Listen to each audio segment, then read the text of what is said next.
نحمده ونصلي على رسوله الكريم أما بعد قال الله تعالى في كلامه المجيد وفرقانه الحميد أعوذ بالله من الشيطان الرجيم بسم الله الرحمن الرحيم وإذا حييتم بتحية فحيوا بأحسن منها أو ردوها صدق اللہ العظیم۔ میرے انتہائی واجب الاحترام ساتھیوں اور میرے بھائیوں، پچھلے درس اور ویڈیو میں نے آپ کو سلام کے بارے میں اور سلام کے آداب کے بارے میں کچھ باتیں کی، اور 2-3 آداب میں نے آپ کے سامنے ذکر کی کہ سب سے پہلے سلام کرنا کس کی سنت ہے، اور دوسرا یہ کہ سلام سے محبت پیدا ہو جاتی ہے، اور تیسرا یہ کہ جو شخص آپ جانتے ہو یا نہیں جانتے تو اس کو سلام کرنا چاہیے۔ آج اس درس اور اس ویڈیو میں آپ کو یہ بتانا چاہتا ہوں کہ سلام کرنا کتنا اہمیت رکھتے ہیں، اور خود صحابہ کرام رضوان اللہ اجمعین سے سلام کرنے کے فوائد اور سلام کرنے کے لیے وہ کیا کیا کرتے تھے۔ رسول اللہ صلی اللہ علیہ وسلم کے صحابہ سلام کے غرض کے لیے اور صرف اسی لیے بازار جاتے تھے تاکہ وہ لوگوں کو سلام کرے، اور سلام کے غرض سے وہ بازار جاتے تھے، صبح جاتے اور وہ سب لوگوں کو سلام کرتے۔ ایک مرتبہ عبداللہ ابن عمر رضی اللہ تعالیٰ عنہ کے ساتھ طفیل ابن ابی ابن کعب رضی اللہ تعالیٰ عنہ ہمراہ تھی، اور وہ دونوں ایک ساتھ بازار کیا، اور جب وہ بازار پہنچا تو انہوں نے بازار میں ہر کسی کو سلام کیا، اور پھر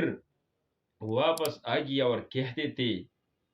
کہ ہم صرف سلام کے غرض کے خاطر بازار جاتے ہیں تاکہ میں لوگوں پر سلامتی بھیجوں، لوگوں پر سلام کہوں، اور لوگوں پر اللہ رب العالمین کی طرف سے یہ سلامتی اور حفاظت اور مامون ہونے کا عہد کرو، اور اس لوگوں کو یہ بتا دو کہ اللہ کی سلامتی آپ پر ہو، اور وہ لوگ مجھے جواب میں وعلیکم السلام کہے تاکہ مجھے بھی سلامتی ملے گی، اور وہ اشخاص اور ان آدمیوں کو بھی سلامتی مل جائے گی۔ تو صحابہ کرام کا معمول تھا۔ یہ تو میں نے صرف عبداللہ ابن عمر کا ذکر کیا تھا رضی اللہ عنہ، اسی طرح باقی جو صحابہ تھے ان کی بھی یہی معمول تھے کہ وہ جاتے بازار جاتے اور لوگوں کو سلام کرتے۔ اسی طرح بات چیت کرنے سے پہلے سلام کرنا، یعنی السلام قبل الکلام، یعنی باتیں شروع کرنے سے پہلے ہمیں چاہیے کہ ہم ضرور سلام کریں،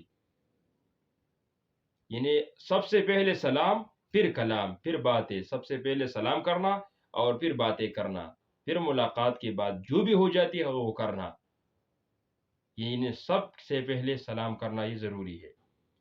5 آداب یہ ہے کہ چھوٹا شخص بچہ بڑے کو سلام کرے گا، اور چلنے والا بیٹھنے پر سلام کرے گا، یعنی جو شخص چھوٹا ہو عمر میں، چاہے جتنی بھی کم ہو، 1 دن ہو، 1 رات ہو، 1 مہینہ ہو، 1 سال ہو، جتنی بھی ہو، تو ان کو چاہیے کہ وہ بڑوں کے ادب کی خاطر وہ بڑوں کو سلام کرے، اور چلنے والوں کو یہ چاہیے کہ وہ بیٹھنے والوں پر سلام کرے، یعنی جو شخص بیٹھا ہے اور وہ کسی جگہ پر بیٹھے ہوئے تھے، یعنی جو ایک شخص ہے یا زیادہ ہے اور وہ جگہ پر قائم ہے اور بیٹھے ہیں، تو چلنے والے اور ان پر گزرنے والے اشخاص کو یہ چاہیے کہ وہ سلام کرے۔ تھوڑی لوگ زیادہ لوگوں کو سلام کرے، یعنی جب بھی کوئی شخص ایک ہو اور ان کی آنے والے اور ملاقات کرنے والا زیادہ ہو، تو تھوڑی اور ایک آدمی کو چاہیے کہ وہ ایک سے زیادہ اور یا کم سے زیادہ کرنے والوں کو سلام کرے۔ سواری، یعنی جو شخص سوار ہو کسی گاڑی پر، کسی بیل پر، جو اونٹ پر یا کسی گھوڑے پر، تو ان کو چاہیے کہ وہ پیدل پر سلام کرے، یعنی جو شخص پیدل جا رہا ہے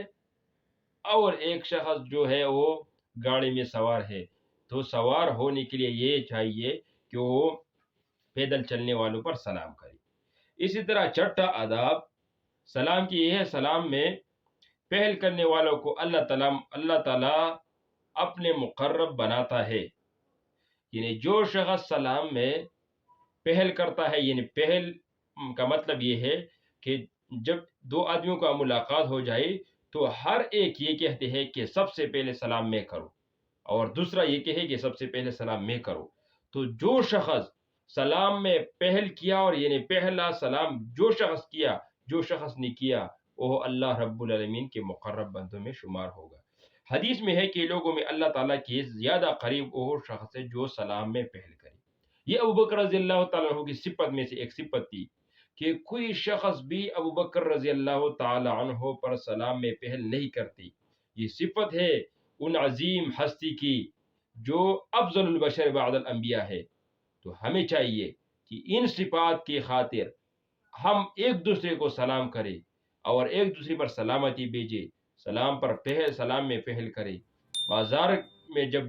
ہم جا رہے ہیں تو ہمیں چاہیے کہ ہم ضرور کسی بھائی پر سلام کرنے کا عادت ہمیں بنانا چاہیے۔ دوسرا یہ کہ کم لوگ زیادہ کو، چھوٹے بڑے کو، پیدل سواری پہ سوار شخص کو، یعنی ہر حالت میں سلام کرنا یہ مسلمانوں کا طریقہ ہے، یہ رسول اللہ صلی اللہ علیہ وسلم کے صحابہ کا طریقہ ہے۔ تو سلام کرنا ایک الگ بات ہے، اور سلام کے آداب سکھانا اور سلام کی ادب کرنا یہ الگ بات ہے۔ جب ہم میں اور ہمارے مسلمانوں کے معاشرے کے اندر سلام کا رجحان زیادہ ہو جائے، سلام عام ہو گیا، تو انشاءاللہ ہمارے دلوں سے یہ نفرت، یہ کینہ اور یہ بغض دور ہوگا، اور ہمارے اندر محبت، الفت کا فضا قائم ہوگا انشاءاللہ آئندہ ویڈیو سے پہلے میں آپ سے اجازت چاہتا ہوں، اور انشاءاللہ پھر جو بھی میں نے لکھی ہے سلام کے بارے میں کچھ آداب، تو انشاءاللہ سارے کے سارے بتاؤں گا، اور میں آپ کو انشاءاللہ ان سے باخبر کروں گا کہ سلام کرنے میں کیا فوائد ہے اور سلام نہ کرنے میں کیا نقصانات ہے۔ تو اس لیے میں آپ سے اجازت چاہتا ہوں۔ السلام